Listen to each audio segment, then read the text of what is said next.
can leave it sitting on the ground like this to make it easy for the video. We're going to tip it forward and leave it on a crate. You can also do this as well to make life easy for you if you like.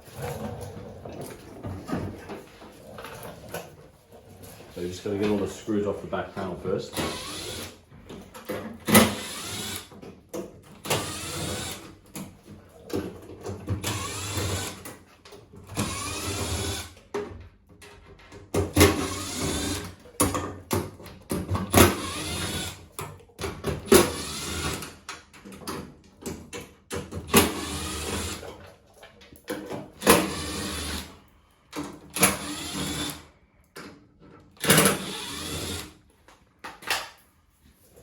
Do be careful of the cable, so don't cut it with the panel.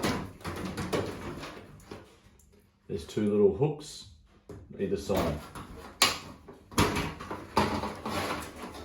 Remove the element, the NTC sensor. We're going to access it from here, but we're going to take this off so we can get easy access.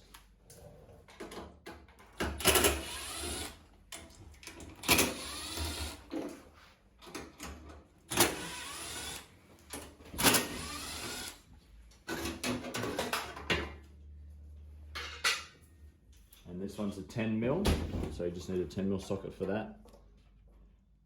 And we can unplug all the cables and then get ready to loosen this one off.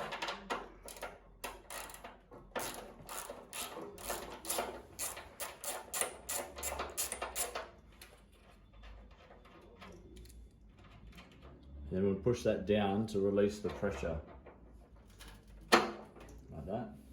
And then that will just shimmy and come out.